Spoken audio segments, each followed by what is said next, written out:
Guys, இன்னைக்கு miss night and டேயோட episode 12 பார்க்க போகிறோம். இன்னைக்கு எபிசோட் செம்ம சூப்பராக இருந்துச்சு, எக்ஸைட்டிங்காக இருந்துச்சு. எனக்கே ரொம்ப பிடிச்சிருக்குன்னா பாருங்கள். ஸ்டார்டிங்கில் பார்த்தீங்கன்னா நம்ம பாட்டி ஹீரோயினை வந்து கடத்தி வச்சிருக்காருல, நம்ம தாத்தா வந்து பார்த்துட்டே இருக்காரு. அவர் பேசுகிறாரு, உனக்காக 24 வருஷத்துக்கு முன்னாடி காணாம போனேன், உனக்காக நான் எவ்வளோ நாள் காத்துக்கிட்டு இருந்தேன் தெரியுமா, நீ திரும்ப வரத்துக்காக நான் அவ்வளோ நாள் வெயிட் பண்ணேன் அப்படிங்கிறாரு. உடனே அவரோட ஃப்ளாஷ்பேக் போகுது. அவர் ஹாஸ்பிட்டலேருந்து ஆப்ரேட்டிங் ரூம்லேருந்து வராரு. உடனே ஃபோன் பண்ணுறாரு அவசரமாக. பார்த்தா அவங்க ஒய்ஃபுக்கு கெட்டது நாட் ரிச்சபிள்னு வருது. ஏன்னா அவங்க ஒய்ஃப் ஃபோன் பண்ணால் எடுக்கவே இல்லை, அவங்க காணாமல் போயிட்டாங்க. உடனே வந்து ஆஃபீஸில் மிஸ்ஸிங் கேஸை ரிப்போர்ட் பண்ணுறாங்க. உங்கள் ஒய்ஃபு காணாமல் போயிட்டாங்களா அப்படிங்கிறாங்க. ஆமாம், ஒரு வாரத்துக்கு முன்னாடியே காணாமல் போயிட்டாங்க, நீங்கள் இப்போ தான் கொடுக்குறீங்க, ஏன் அப்படின்னு கேட்குறாங்க. இது வந்து காணாமல் போன லிஸ்ட் கிடையாது, இது ஓடி போன லிஸ்ட்டு, அதுக்காக தான் இப்போ வந்து கொடுக்குறேன்னு சொல்லி அவங்க டிடெக்டிவ் வச்சு அவங்களை கண்டுபிடிச்சதெல்லாம் சொல்லுவாங்க. அதாவது வந்து அவங்களோட ரிப்போர்ட்லாம் கொடுப்பாங்க, ஃபோன் ரெக்கார்ட்ஸ், அவங்க தங்கியிருந்த ரிப்போர்ட்ஸ் எல்லாமே கொடுப்பாங்க. இது உங்கள் ஒய்ஃபோட கிரெடிட் கார்டு டிரான்சாக்ஷன், அதாவது பேர் ஆகிட்டாங்க, அவங்ககிட்ட எந்த கிரெடிட் கார்டு ஆக்ஷன்ஸும் இல்லை, எந்த கால் லிஸ்ட்டும் இல்லை, அவங்க காணாமல் போனதுலேருந்து எவ்ரிடே ஆக்டிவிட்டிஸ் எதுவுமே இல்லை, எப்படி சொல்லுங்க கேட்குறாங்க. ஆமாம், ஃப்ரீக்வெண்ட்டில் நிறைய மோட்டல்ஸில் வந்து அவங்க தங்கியிருக்காங்க, யாரையோ அடிக்கடி பார்க்க போயிருக்காங்க, கண்டினியூஸாக பார்க்க போயிருக்காங்க அப்படிங்கிறாங்க. அந்த எல்லாம் கொடுத்து அவர் வந்து காமிக்கிறாரு, இவங்கள தான் பார்க்க போயிருக்காங்க. இந்த மாதிரி கேசஸ் வந்து இப்போ சிமிலர் பேட்டர்னாக மிஸ்ஸிங் பர்சன்ஸ், கிட்னாப்பிங் பர்சன்ஸ் வந்து இந்த பேட்டர்னில் தான் காணாமல் போயிருக்காங்க. நீங்கள் முதல்ல உங்கள் ஒய்ஃபோட பேங்க் அக்கௌண்ட்டை செக் பண்ணுங்கன்னு சொல்கிறாங்க. அவங்க உடனே பேங்க்குக்கு போகிறாங்க. அங்கே தாங்க நம்ம ஹீரோயினோட சித்தி அங்கே ஒர்க் பண்ணுறாங்க, மிஸ் லிம். அவங்க தான் வந்து சொல்கிறாங்க, உங்ககிட்ட ஒரு முக்கியமான ஹெல்ப் கேட்க வந்திருக்கேன், ஃபேவர் பண்ண வந்திருக்கு அப்படிங்கிறாங்க. வாங்க உட்காருங்க டாக்டர்னு சொல்லிட்டாங்க. அவங்க 2 பேருக்கு முன்னாடி ரொம்ப பழக்கம் போல், இது என்னோட ஒய்ஃபோட பாஸ்புக்கு, உங்கள் அக்கௌண்ட்லேருந்து அடிக்கடி பணம் காணாம போயிடுது, இதிலேருந்து யாராவது பணம் எடுக்க ட்ரை பண்ணால் தயவு செஞ்சு எனக்கு இன்ஃபார்ம் பண்ணிடுங்கன்னு சொல்கிறாங்க. அதை கேட்டு நம்ம ஒய்ஃப் வந்து அவரை பார்த்துட்டு ஓகே கண்டிப்பாக பண்ணுறேங்கிறாங்க. அப்போ தான் அவங்களோட பேர் காமிக்கிறாங்க, லிம்ஸ்னு சொல்லுது. இப்போ இது யார், அவங்களோட சித்தி. அப்புறம் அதெல்லாம் சொல்லி முடிச்சு அப்புறம் ஒரு ஹோட்டலில் இருந்து, அதாவது நம்ம ஹீரோ தங்கியிருக்கார் தெரியுமா 303, அந்த அப்பார்ட்மெண்ட்டில் தானே ஒரு கொலை நடந்திருக்குன்னு சொன்னாங்க. அது இவங்க ஒய்ஃபோட மர்டர் தான் நினைக்கிறேன். அங்கேருந்து ஒரு டெட் பாடி தூக்கிட்டு வராங்க. நம்ம ஹீரோ சாரோட அம்மான்னு சொல்லி அழுவாங்க தெரியுமா, அந்த சீன் நிறைய இடத்துல காமிப்பாங்க தெரியுமா, அந்த டெட் பாடி அவங்க தான் அதை தான் காமிக்கிறாங்க. அந்த டிடெக்டிவ் கூட இது யாரும் ஐடென்டிஃபை பண்ணியாச்சு, அந்த டாக்டரோட ஒய்ஃப் இவங்க தான் சொன்னாங்க. உடனே எல்லாரும் வந்து அவரை அரெஸ்ட் பண்ணுறதுக்கு ஹாஸ்பிட்டலில் வந்துட்டாங்க. உங்கள் ஒய்ஃப் இறந்துட்டாங்க, நீங்கள் தான் கொலை பண்ணிட்டு போய் சொல்லி நீங்கள் தான் மர்டர்னு சொல்லி உங்களை அரெஸ்ட் பண்ண வந்திருக்குன்னு சொல்லி அவங்கள அரெஸ்ட் பண்ணிட்டு போயிடுறாங்க. அங்கே உட்காந்து அவர் வந்து விசாரிச்சுட்டு இருப்பாங்க. வந்து முந்தின நாள் இருந்து வரவே இல்லை, ஆனால் நீங்கள் போய் வீட்டில் போய் ரெஸ்ட் எடுத்திருக்கீங்க அப்படிங்கிறாங்க. ஏன்னு கேட்டாங்க. அதுக்கு முன்னாடியே சொல்லலை, அவங்க அடிக்கடி வந்துட்டு போவாங்கன்னு நினச்சேன், நான் இல்லாதப்போ வந்திருப்பாங்கன்னு நினச்சேன். அப்போது உங்கள் ஒய்ஃபு எந்த வார்னிங்கும் இல்லாமல் உங்களை விட்டு போயிட்டாங்களா, அப்போ அவங்களுக்கு எதை சண்டை நடந்திருக்கு அப்படியா, நீங்கள் வந்து இந்த கொலைகாரனை கண்டுபிடிக்காமல் எதுக்கு இப்படிலாம் பேசிகிட்டு இருக்கீங்க, நாங்கள் கண்டுபிடிப்போம், கண்டிப்பாக நாங்கள் அவங்கள கேட்ச் பண்ணுவோம், அதுக்கு முன்னாடி உங்களுக்கு கன்ஃபார்ம் பண்ணிக்கணும்ல, நீங்கள் ஹோமில் தான் இருந்தீங்க, நீங்கள் 2 பேரும் சண்டை போட்டிங்க அந்த அன்னைக்கு, நீங்கள் வந்து அவங்க காணாம போனாங்க ரிப்போர்ட் பண்ண முந்தின நாள் தான் அவங்க காணாமல் போயிருக்காங்க, நீங்கள் ஏன் கொலை பண்ணியிருக்கக்கூடாதுன்னு கேட்குறாங்க. நீங்கள் என்ன சொல்கிறீங்க, என் ஒய்ஃப் செத்து போனது எனக்கு எவ்வளோ கஷ்டமாக வலிக்குது தெரியுமா, ஆனால் நீங்கள் நான் தான் மர்டர் பண்ணியிருப்பேன் நீங்கள் சொல்கிறீங்களா அப்படிங்கிறாங்க. நான் இதை பண்ணலைன்னு சொல்லி கோவமாக கத்துறாங்க. அப்புறம் அடுத்த நாள் வந்து எல்லாம் அவர் கிளியர் பண்ணிட்டார் போல், அவரை வந்து ரிலீஸ் பண்ணிடுறாங்க.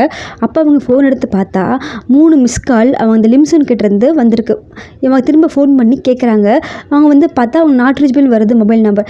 சரின்னு சொல்லி பேங்க்குக்கு ஃபோன் பண்ணி லிம்ஸும் இருக்காங்களா, நான் முக்கியமாக அவங்ககிட்ட பேசணும்னு சொல்லி சொன்னேன்னு அவங்க வந்து ரிசைன் பண்ணிட்டு போயிட்டாங்க, அவங்க வேலையில் இல்லை, கொஞ்ச நாள் முன்னாடி தான் பார்த்தேன் அப்படின்னாங்க. இல்லை இப்போ தான் ரீசெண்டாக ரிசைன் பண்ணிட்டாங்க, அவங்களோட எந்த டீட்டெயிலுமே இல்லை அப்படின்னு சொன்னோன்னா அவருக்கு அப்படியே யோசிக்கிறாரு. ஃப்ரெண்ட்ஸு கிளாஸ்மேட்ஸ் எல்லாத்தையும் போய் விசாரிச்சு, ஆனால் இந்த லிம்சன் பார்த்திங்கன்னா அவங்க வந்து மறைஞ்சு போயிட்டாங்க அப்படிங்கிறாங்க. நீங்கள் என்ன தான் சொல்ல வரீங்க, நீங்கள் பாஸ்புக் கொடுத்த அன்றைக்கி அவங்களுக்கு என்னமோ தெரிஞ்சிருக்கு, அந்த அன்றைக்கி தான் அவங்க மறைஞ்சு போயிட்டாங்க, தொலைஞ்சு போயிட்டாங்கன்னு சொல்கிறாங்க. அப்போ அந்த லிம்சன் தான் எங்கள் ஒய்ஃபை கொண்டு இருப்பாங்கன்னு நீங்கள் சொல்கிறீங்களா அப்படிங்கிறாங்க. மேபி அவங்க கூட ஒர்க் பண்ணவங்களாக இருக்கலாம், இல்லாமல் கூட இருக்கலாம்னு சொல்கிறாங்க. இந்த கேஸில் நம்ம லிம்சனுக்கு தான் ரொம்ப லிங்காக இருக்குது, கண்டிப்பாக அவங்க கிட்ட தான் இதுக்கு உண்டான பதில் கிடைக்கும், நீங்கள் எப்படியாவது அவங்கள கண்டுபிடிச்சே ஆகணும்னு சொல்லி சொல்கிறாரு.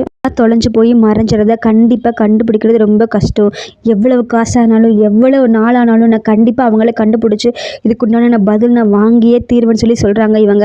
அதை நம்ம ஹீரோங்கிட்ட போய் சொல்லிட்டு இருக்காங்க. உன்னோட ஃபுல் டீட்டெயில்ஸும் நான் எடுத்தவங்க ஆளை காணாமல் போயிருந்தேன், உன்னை பற்றின எல்லா இன்ஃபர்மேஷனையும் நான் கேதர் பண்ண தெரியுமா, நீ எங்கே போவ, என்ன உன்னை மெடிக்கல் ரிப்போர்ட்டும் ஃபேமிலி மெடிக்கல் ரிப்போர்ட்டு எல்லாமே எனக்கு தெரியும், எல்லாத்தையும் வச்சு உன்னை ட்ரேஸ் பண்ண முடியுமான்னு பார்த்தேன், ஆனால் நீ எங்கேயுமே இல்லை, நீ திரும்ப வர அந்த நாளுக்காக நான் இவ்வளோ நாள் காத்துக்கிட்டேன் தெரியுமா, ஆனாலும் உன்னை கண்டுபிடிக்கவே முடியல, இப்போ ஒரு வழியை நான் கண்டுபிடிச்சிட்டேன்னு சொல்லி சொல்கிறேன். உனக்கு தெரியுமா, என் மனைவி போனதுக்கப்புறம் நான் ஆல்கஹாலுக்கு அடிமையாயிட்டேன், நிறையா குடிச்சனால உடம்பு சரியாக போயிடுச்சு, ஒரு நைட்டில் என் உடம்புல எத்தனை சர்ஜரி தெரியுமா, நான் எல்லாத்தையுமே இழந்துட்டேன், என்னோடய பேர், என் புகழ், என்னோடய ரெப்புடேஷன் எல்லாத்தையும், என் ஃபேமிலி எல்லாத்தையும் இழந்துட்டேன், எல்லாம் உன்னாலதான்.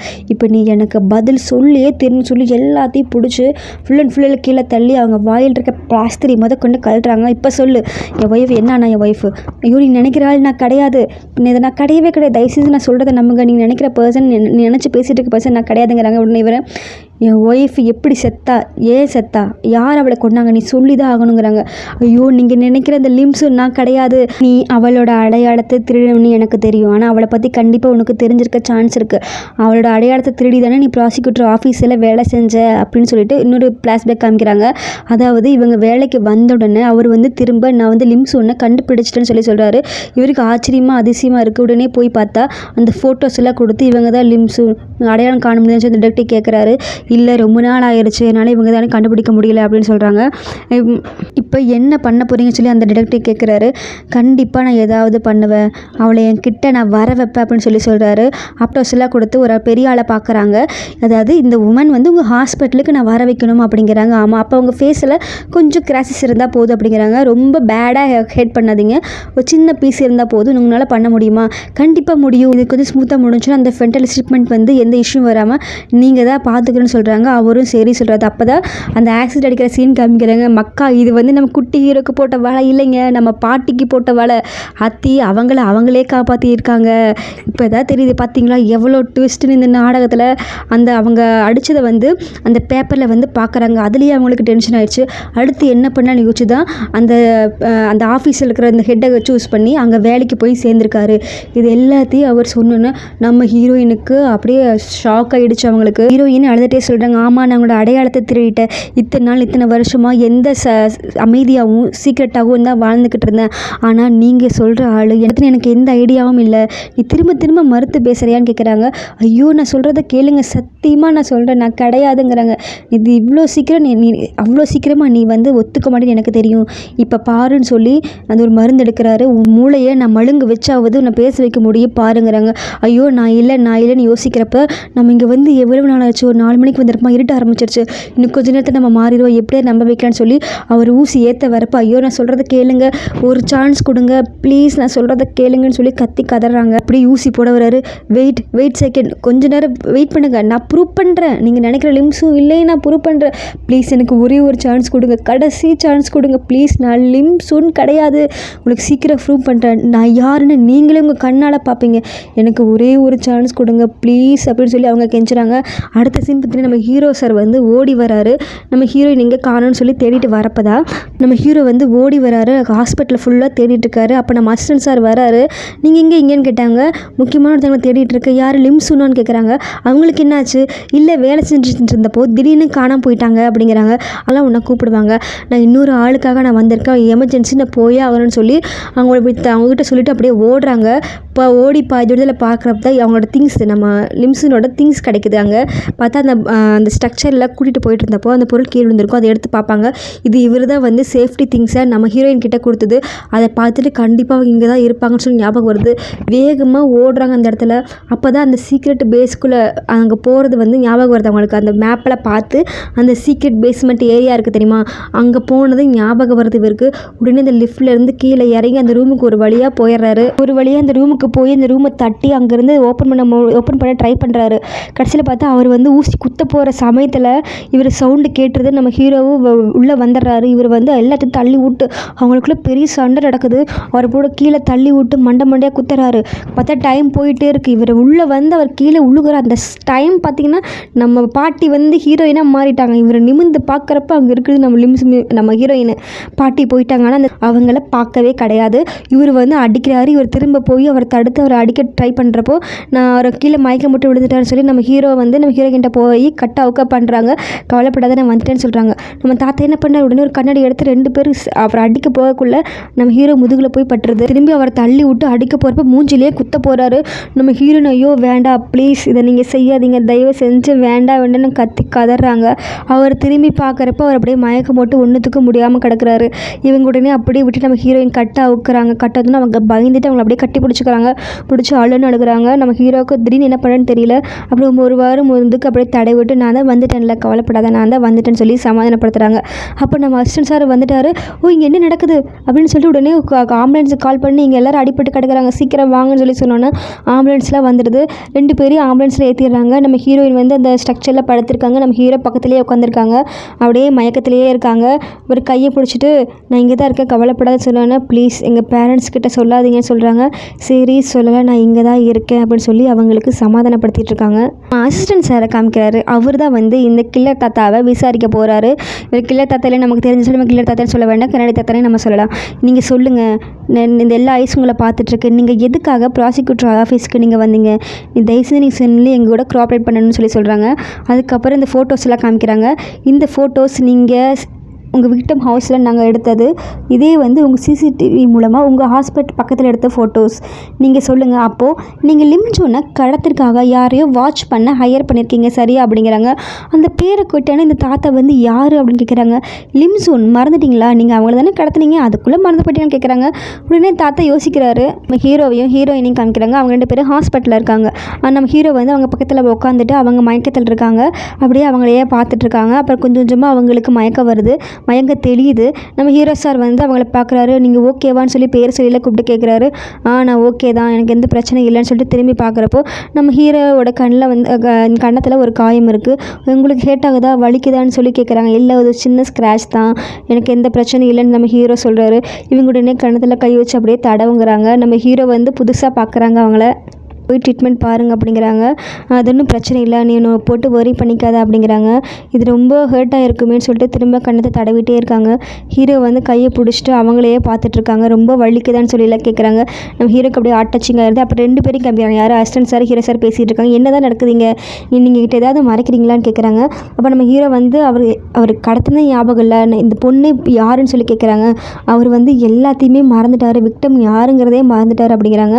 சொல்லுங்கள், நீங்கள் எங்கிட்ட என்ன விஷயம் மறைக்கிறீங்க அப்படின்னு கேட்குறாங்க. வான் மர்டர் கேஸில் அவங்க தான் விட்னஸ் அப்படிங்கிறாங்க. என்ன சொல்கிறீங்க, அவங்க தான் விட்னஸா, இத்தனை நாளாக ஏன் என்கிட்ட சொல்லலை நீன்னு கேட்குறாங்க. எல்லாம் இந்த போலீஸ்க்கு பயந்துட்டு தான் சொல்ல, போலீஸ்கிட்ட சொன்னால் அவளுக்கு ஏதாவது உயிருக்கு ஆபத்து வந்துடுமோன்னு பயந்துட்டு நான் சொல்லலை அப்படிங்கிறாங்க. ஓ மை காட் அப்படிங்கிற அசிஸ்டன்ட் சார், இவங்க தான் மர்டர் கேஸோட விட்னஸ், அதனால தான் இந்த தாத்தா வந்து அவர் கல்பிரட்னா, அதனால தான் இவங்களை வந்து தூக்க வந்திருக்காங்களா அப்படின்னு சொல்லி யோசிச்சுட்டு இருக்கிறாங்க. எவ்வளோ பெரிய கேஸு, இங்கேயே முன்னாடி என்கிட்ட சொல்லவே இல்லை, ஆனால் அவர் வந்து நான் மிஞ்சுன கடத்தவே இல்லைன்னு சொல்கிறாரு. அந்த க்ரைமை வந்து அவர் வந்து நான் பண்ணவே இல்லைன்னு சொல்கிறாரு. என்ன பண்ணுறதுன்னு தெரியலைங்கிறாங்க. அவர் என்னது க்ரைமை பண்ணவே இல்லைங்கிறாரா, இவர் தானே இப்போ கிட்னாப் யாரையுமே கிட்னாப் பண்ணலன்னு சொல்கிறாரு. அவர் கிட்னாப் பண்ணியிருக்காரு, ஆனால் அது லிமிட்னு இல்லை. நீ என்ன தான் சொல்ல வர அப்படின்னு சொல்லிட்டு 2 பேரும் அங்கே யோசிச்சுட்டு அப்படியே நின்றுக்கிட்டு இருக்காங்க. இதை நீ போட்டுக்கோன்னு சொல்லிட்டு காரில் உட்கார வச்சு அவங்களுக்கு அப்படியே ப்ராப்பராக எல்லாம் பண்ண வச்சு காரில் 2 பேரும் போயிட்டுருக்காங்க. நம்ம ஃபர்ஸ்ட் மீட்டும் சரி, இப்போ வரைக்குமே எப்போ என்னை பார்த்தாலும் நீங்கள் சேவ் பண்ணுற மாதிரியே தான் இருக்குது அப்படிங்கிறாங்க. இதெல்லாம் கவலைப்படாதெல்லாம் பெரிய விஷயமே இல்லை, அவர் இன்னும் எதுவுமே பேசலை, ஆனால் நீ தான் வந்து இங்கே விட்னஸ், நீ வந்து ஸ்டேட்மெண்ட் வந்து உன்னோட ஸ்டேட்மெண்ட் இங்கே ரொம்ப ரொம்ப முக்கியம், நீ ஸ்டேட்மெண்ட்டை கொடுப்பியான்னு சொல்லி கேட்குறாங்க. ஆனால் உன்னை ஃபோர்ஸ் பண்ணிக்காத, நீ ரிலாக்ஸ் அதுக்கப்புறம் நீ ரிலாக்ஸாக ஃபீல் பண்ணினா அதுக்கப்புறம் சொல்லலாங்கிறாங்க. ஹீரோயினுக்கு தாத்தா கேட்டது எல்லாமே ஞாபகம் வருது. அவங்க லிம்சூன் பற்றி தானே கேட்டாங்க. அப்போ இதில் அவங்க கொலகாரம் இல்லைன்னு தோணுது. அதை வந்து நம்ம ஹீரோ கிட்ட சொல்லுவார். எனக்கு என்னென்னா அவர் கண்டிப்பாக அந்த கல்பிரட்டாக இருக்க மாட்டாருன்னு தோணுது அப்படிங்கிறாங்க. நீ என்ன சொல்கிற, ஆமாம் அவர் கண்டிப்பாக கொலைக்காரராக இருக்க மாட்டார், அவர் கல்பிரட்டா இல்லையான்னு நம்ம மேற்கொண்டு விசாரணை பண்ணி தெரிஞ்சுக்கலாம். ஆனால் நீ வந்து உன்னை ஃபோர்ஸ் பண்ணிக்காத, நீ ரெஸ்ட் எடு, எல்லாத்தையும் பார்த்துக்கலாம், ஓகேவா, ஓகே அப்படிங்கிறாங்க. சீட் பெல்ட் போட்டுக்கோ போகலான்னு சொல்லி கார் அங்கேருந்து மூவ் ஆகுது. அப்புறம் இங்கே ஆஃபீஸில் வேலை செய்கிறவங்களை காமிக்கிறாங்க. அதில் ஒருத்தர் வந்து சொல்கிறாங்க, நீ கேள்விப்பட்டியா, டாக்டரை வந்து இதை அரெஸ்ட் பண்ணிட்டாங்களாமா, எனக்கு என்னமோ இது அந்த கேஸாக தான் இருக்குன்னு எனக்கு தோணுது அப்படிங்கிறாங்க. நீ என்ன சொல்கிற, தேவையில்லாத பற்றிலாம் யோசிக்காத, சும்மா கெஸ்ஸில் நம்ம எதையுமே சொல்ல முடியாதுன்னு சொல்லி சொல்கிறாங்க. அவங்க உனக்கு எதாவது தோணுமே, உனக்கு எதாவது சம்திங் தெரியுமான்னு கேட்குறாங்க. நீ சொல்லுங்கள், அந்த கேஸில் தானே அவங்க அந்த டெத் பென் கேஸில் தானே அவங்க இது பண்ணியிருக்காங்க, தேவையில்லாமல் இந்த கேஸோட அதை வந்து முடிச்சு போடாத, எனக்கு என்னமோ இதுக்கு அதுக்கு சம்மந்தம் இல்லைன்னு தான் சொல்லி தோணுதுன்னு சொல்லி அவங்க 2 பேருக்குள்ளே பேசிகிட்டு இருக்காங்க. எனக்கு தெரிஞ்ச வரைக்கும் அவர் ஒய்ஃப் அவரே கொண்டுட்டதாக தான் சொல்கிறாங்க. என்னது, அவர் ஒய்ஃப் அவர் தான் கொண்டாருன்னு சொல்லி இந்த பாட்டி ஷாக் ஆகுது. அந்த பாட்டி தானே கொஞ்சம் ஒரு மாதிரி அவர் மேலே இன்ட்ரெஸ்ட்டாக இருந்துச்சு. அவங்க லீவ் ஆனோடனே இவங்க தான் ஜாயின் பண்ணியிருப்பாங்க. இன்வெஸ்டிகேஷன் நடந்துட்டுருக்குல்ல, இதை பற்றி வேறு தேவையில்லாமல் ரூமர்ஸ் எல்லாம் பேசிகிட்டு இருக்காத, ஒழுங்காக வந்து வேலை செய்வான்னு சொல்லி அவங்களாம் சண்டை போட்டுக்கிட்டு அப்புறம் வேலையை பார்க்க போயிடுறாங்க. அப்புறம் நம்மளோட பாட்டி வந்து அப்படியே ஆஃபீஸ்க்கு வராங்க. உடனே நம்ம இந்த பாட்டி ஓடி போய், உனக்கு விஷயம் தெரியுமா, நீ ஓகேவா, உனக்கு என்ன ஆச்சுலாம் கேட்குறாங்க. எனக்கு எந்த பிரச்சனையும் நல்லா தான் இருக்கேன் அப்படிங்கிறாங்க. எனக்கு தெரியுமா, அவரை வந்து அரெஸ்ட் பண்ணிட்டாங்க, அந்த கேஸில் தான் அரெஸ்ட் பண்ணிட்டாங்கன்னு சொல்கிறாங்க. இவர் வந்துட்டு எனக்கு தெரிஞ்ச வரைக்கும் அப்படி கிடையாது, யார் சொன்னால், இந்த ரூமர்ஸ் இவன் தான் ஸ்ப்ரெட் பண்ணிக்கிட்டு இருக்கான்னு சொல்லி சொல்கிறாங்க. நீங்கள் சொல்லுங்கள், அவர் அந்த மாதிரிலாம் கிடையாதுன்னு சொல்லி சொல்லுங்கன்ட்டு போகிறாங்க. அப்புறம் உள்ளே பார்த்து நம்ம ஹீரோ சாரையும் அசிஸ்டன்ட் சாரையும் காமிக்கிறாங்க. அவங்க கொண்டு வந்து ஃபைலை எடுத்து வச்சுட்ருக்காங்க. அப்போ நம்ம குட்டி ஹீரோ வராரு. எதுவுமே பேசலை. அவர் பாட்டுக்கு உள்ளே வந்து அங்கே இருக்கிற அந்த காஃபி கப்பை அவங்க ஹீரோயின் மேடம் கிட்ட வந்து அங்கே வச்சுட்டு போயிடுறாங்க. நம்ம அசிஸ்டன்ட் சார் வந்து அவர் ஒரு மாதிரி பார்க்குறாரு. பார்த்துட்டு அந்த காஃபி எப்படியும் அவங்க குடிக்க போகிறதில்ல, நானே எடுத்து குடிக்கிறேன்னு சொல்லிட்டு அது ட்ரிங்க்ஸ் எடுத்து குடிக்க போகிறாரு. குடிச்சிட்டே வந்து பேசுகிறாரு. என்னன்னு தெரியல, 2 நாள் ரொம்ப ஃபீலிங்லேயே சுற்றிட்டு இருக்காரு. இவங்களுக்குள்ளே பிரேக்கப் ஆயிடுச்சுன்னு நினைக்கிறேன் அப்படிங்கிறாங்க. என்னது பிரேக்கப்பா, நீ என்ன சொல்கிற அப்படின்னு கேட்குறாங்க. அதான் அன்றைக்கி சொன்னேனே, அன்னைக்கா என்ன சொன்னேன், அதான் இந்த லிம்ஸும் இவங்களும் டேட்டிங்கில் இருக்காங்கன்னு சொன்னேனே அப்படின்னு சொன்னோன்னே இவங்க வந்து யோசிச்சுட்டு இருக்காங்க. அன்றைக்கி இவர் பேசுனது, இவங்க மியூச்சுவல் வந்து லவ் அக்செப்ட் பண்ணிக்கிறது எல்லாம் சொன்னோன்னா இதை கேட்டோன்னா அவங்களுக்கு ஒரே சிரிப்பு வந்துச்சு நம்ம ஹீரோ சாருக்கு. அவர் சொல்கிறார், என்ன சொன்னேன், நம்ம ஹீரோயின் மேடமும் குட்டி ஹீரோவும் டேட்டிங்கா அப்படின்னு சொல்லி கேட்டோன்னே உடனே நான் ஒரு சவுண்டு, யார் இது லூசுத்தனம், இது யார் சொன்னதுன்னு சொல்லி ஒரு சவுண்டு வருது. திரும்பி பார்த்தா அங்கே கோபம் நம்ம பாட்டி ஹீரோயின் நின்றுட்டுருக்காங்க. வாட் அ நான்சென்ஸ், யார் சொன்னது அப்படின்னு சொல்லி கேட்குறாங்க. ஐயோ நான் இல்லை, இவங்க தான் சொன்னாங்கன்னு சொல்லி நம்ம அசிஸ்டன்ட் சாரை கை காமிச்சு விட்டோன்னே அவங்க அப்படியே முறைக்கிறாங்க. இல்லை நீங்கள் இவ்வளோ நேரமாக வந்துட்டீங்க, ஏன் இப்படி வந்துட்டீங்க, என்ன நான்சென்ஸ், என்ன கேட்டுட்ருக்கீங்க, நீ என்ன விளையாண்டுருக்கீங்களா, ஐயோ அன்பிலீவபிள், நீங்கள் எப்படி சொல்லலாம், என்னை பற்றி நீங்கள் எப்படி பேசலான்னு சொல்லி அவங்க மயக்க வர மாதிரி போகிறப்போ நீங்கள் ஓகேவா இல்லை ஓகே அப்படிங்கிறாங்க. உங்களுக்கு அறிவியல் இந்த மாதிரி லூஸாக யார் வந்து இங்கே வேலைக்கு வச்சதுன்னு சொல்லி கண்டபடி கோவம் திட்டுறாங்க. அவர் கையெல்லாம் காதெல்லாம் முடிக்கிறாரு. ஐயோ எனக்கு பைத்தியம் முடிக்கிற மாதிரி இருக்குது அப்படிங்கிறாங்க. ஏன் இப்படி பேசுகிறீங்க, இல்லை எனக்கு ஒன்றும் பிரச்சனை இல்லை, நான் ஃபைன் தான் அப்படிங்கிறாங்க. கையில் அந்த டாக்டர் நம்ம ஹீரோயின் மேடக்கு கையில் அடிபட்டிருக்கும் தெரியுமா, அதெல்லாம் இவங்களுக்கு இருக்குது. என்னாச்சுன்னு கேட்குறாங்க. என்னோட நைஸ் வந்து கொஞ்சம் இது பண்ணிட்டாங்க அப்படின்னு சொல்கிறாங்க. இவர் யோசிச்சு பார்க்குறாரு. ஓ இந்த மாதிரி பீப்புள் எப்படி லைக் பண்ணுறாங்கன்னு சொல்லி யோசிச்சு பார்த்தோன்னா அவர் சிரிக்கிறாரு. இப்போ எதுக்கு நீ சிரிக்கிறீங்க, இல்லை நான் சிரிக்கலை, நீ என்கிட்ட வந்த என்னை பார்த்து தான் நீ சிரிக்கிற, எதுக்கு சிரிக்கிறேன்னு சொல்லி தள்ளி விட்டு சிரிக்கிறாங்க. உடனே நம்ம அசிஸ்டன்ட் சாரை பிடிச்சி மண்டையில் பிடிச்சி நல்லா கொட்டுன்னு கொட்டி அவரை பிடிச்சி முதுகில் பிடிச்சி இழுத்துட்டு அப்படியே தலையை பிடிச்சி அப்படியே இழுத்துட்டு போகிறாரு. நம்ம ஹீரோவா சிரின்னு சிரிக்கிறாரு. அவருக்கு அது மிகப்பெரிய காமெடியாக இருக்குது. வருஷத்துக்கு உண்டான சிரிப்பெல்லாம் நான் சேர்த்து சிரிச்சிட்டப்போ அப்படின்னு சொல்லி சிரிக்கிறார் அவர். அப்புறம் அடுத்த நாள் நம்ம ஹீரோயின் வந்து வீட்டில் காமிக்கிறாங்க. ஹீரோயின் வந்து சாப்பிட்ருக்காங்க. நீ ஸ்ட்ரெயிட்டாக வீட்டில் வந்து பேரண்ட்ஸ் கூட சாப்பிட்றது எவ்வளோ யூஸ்ஃபுல்லாக நல்லா இருக்கும் தெரியுமா, நீ உன்னை நினச்சி நாங்கள் பெருமைப்படுறோம், நீ சாப்பிட டெய்லி இதே மாதிரி பண்ணணும், உனக்கு வீட்டுக்கு உனக்கு என்ன ப்ராப்ளம், ஆனவுன்னு அங்கே போயிடுற, அம்மா நிறைய ஒர்க் இதமாக லாக் ஆகிடுற, அதனால தான் பேரண்ட்ஸ் கூட டின்னர் சாப்பிட்டா எவ்வளோ சூப்பராக இருக்குது, இனிமேல் இங்கே வந்து தான் சாப்பிட்ணும் புரியுதாங்கிறாங்க. இங்கே பாரு நீ ரொம்ப அவ்வளோ இது பண்ணாத அப்படிங்கிறாங்க. ரூமுக்கு போய் மூஞ்சியில் மாஸ்க் எல்லாம் போடு, கண்ணெலாம் பாரு எப்படி கருவடை வந்த மாதிரி இருக்குங்கிறாங்க. ஓகேம்மா சாப்பாட்டுக்கு நன்றின்னு சொல்லிட்டு அவங்க வந்து ரூமுக்குள்ளே போகிறாங்க. ரூமில் போய் அந்த மாஸ்க் எல்லாம் போட்டுட்டு இருக்கிறப்ப அவங்க அம்மா உடனே பாத்ரூம் கதை தட்டுறாங்க. இந்த மிஸ்டர் ஃபோன் பண்ணுறாரு, பேசு அப்படிங்கிறாங்க. உடனே கதவை சாத்திட்டு ஃபோன் எடுத்து பேசுகிறாரு. பேசிட்டு பார்த்தா நம்ம ஹீரோயின் வராங்க. இந்த நேரத்தில் என்ன வந்திருக்கீங்க கேட்டிருக்காங்க. இது வந்து உங்களுக்கு டீ, இது வந்து தூங்குறதுக்கு முன்னாடி கொடுத்தீங்கன்னா உங்களுக்கு ஸ்லீப்பிங்க்கே ரொம்ப யூஸ்ஃபுல்லாக இருக்கும் அப்படிங்கிறாங்க. இது கொடுக்க தான் இவ்வளோ தூரம் வந்தீங்கன்னு கேட்குறாங்க. நம்ம ஹீரோ ஆமான்னு சிரிச்சிட்டே வராங்க. இல்லை அவர் உனக்கு இந்த ட்ரக்ஸ் இன்ஜெக்ட் பண்ணாங்கல்ல, அது வந்து ஒரு நார்மலாக மசில் ரிலாக்ஸ்மெண்ட் ட்ரக்ஸ் தான், அதனால் நீ கவலைப்படுறதுக்கு எதுவும் இல்லை அப்படிங்கிறாங்க. ஓரி பண்ணிக்காத ஓகே, ஆனால் இதை நீங்கள் ஃபோன்லேயே சொல்லியிருக்கலாமே, இவ்வளோ தூரம் நேரில் வந்து சொல்லணும் அவசியம் இல்லைமேங்கிறாங்க. இல்லை ஒரு பர்சனை பார்க்கலான்னு வந்தேன், அவங்ககிட்ட சொல்லணும்ல பேசணும்ல அதனால் வந்தேன் அப்படிங்கிறாங்க. அவர் சிரிக்கிறாரு. நீ ஓகேயா, ஆல்ரைட்டா, ஓகே ஐ எம் ஓகே அப்படிங்கிறாங்க. 2 பேரும் அழகாக க்யூட்டாக சிரிச்சுக்கிறாங்க. Okay I will see you, நான் போயிட்டு வரேன் அப்படிங்கிறாங்க. இவங்களை ஓகே போயிட்டு வாங்க டாட்டால் காமிக்கிறாங்க. அவர் பார்க்குறாரு, இவங்க சிரிக்கிறாங்க. இப்படி இவர் சிரிச்சுக்கிட்டே இவர் போகிறாரு, அவங்களும் சிரிச்சுக்கிட்டே உள்ளே போ குளிரடிக்கும் பனி பெய்து பாரு அப்படிங்கிறாங்க. நம்ம ஹீரோ ஓகே நான் போய்க்கிறேன்னு சொல்லிட்டு கதவை சத்திட்டு நம்ம ஹீரோ போயிடுறாங்க. நம்ம ஹீரோஸாவை திரும்பி பார்த்துட்டு அவரும் போயிடறாரு. என்னாச்சு, அவர் என்ன கொடுத்தாரு, ஏன் கேட்டு வந்தால் இந்த டைமில் இல்லைன்னு சொல்லி சிரிச்சிட்டே கேட்குறாங்க. இப்படி ஒரு அம்மா யாருக்காவது கிடைக்குமா, டீ கொடுத்தாரு, அங்கே கூட பார்க்கலாம், இதை குடிச்ச நைட் எல்லாம் தூக்கம் வரும்னு சொல்லி கொடுத்தாங்கம்மா அப்படிங்கிறாங்க. இந்த அம்மான்னு சொல்லி கொடுத்தேன்னா அதெல்லாம் ஓப்பன் பண்ணி பார்க்குறாங்க. பார்த்தா ஹை குவாலிட்டி டீ இருக்குது. சூப்பர், வேறு ஏதாவது சொன்னாங்களா, இல்லையாம்மா அப்படிங்கிறாங்க. எனக்கு tea, I like tea, me to daddy அப்படிங்கிறாங்க. உனக்கு அவரை பிடிச்சிருந்தா அவர்கிட்ட சொல்லி தொலை, ஏன் சொல்லாமல் இப்படி பண்ணிக்கிட்டு இருக்கா, இவர் ரிஸ்கிஸ்டிங் அப்படி சொல்கிறாங்க. நீ ஏன் இப்படி டென்ஷன் ஆகிற, நீ என்ன பிரச்சனை இருக்க நினைக்கிற, ஒழுங்காக வந்து உட்காரவான்னு சொல்கிறாங்க. அவங்க சரின்னு சொல்லிட்டு சண்டை போட்டுக்கிறாங்க. இவ வந்து வீட்டுக்குள்ளே வந்து அப்படியே படுத்திருக்கா. நைட் நேரம் பார்த்தா அவளுக்கு அப்படியே கனவு வருது. கனவுல வந்து அவர் அடைச்சி வச்சது, அவர் தள்ளுனது, அங்கே சண்டை போட்டது எல்லாம் கனவுல வந்தோன்னு அப்படியே பயந்து அடிச்சுட்டு எந்திரிச்சு உட்காடுறாங்க. அவங்களுக்கு அப்படியே டென்ஷனில் கை கால் அப்படியே நடுங்கி போயிருதுங்க. பாவம் கல்பிரேட் இல்லை, இவர் இதே மாதிரி அமைதியாக இருந்தால் எப்படி தான் கல்பிரேட்டை கண்டுபிடிக்க முடியும், நான் எப்படி எப்படி தான் அவரை கேட்ச் பண்ண முடியுமோ சொல்லி அப்படியே டென்ஷன் ஆகி அந்த டீ குடிச்சிட்டே யோசிச்சுட்ருக்காங்க. பாவம் அவங்க ரொம்ப ரொம்ப டென்ஷன் ஆகிட்டாங்க போல். அடுத்து என்ன நடக்குதுன்னு அடுத்த எபிசோடில் பார்க்கலாம். நாளைக்கு வரைக்கும் வெயிட் பண்ணுங்கள். ரொம்ப ரொம்ப ரொம்ப ரொம்ப நன்றி. இதே மாதிரி சப்ஸ்கிரைப் பண்ணுங்கள்.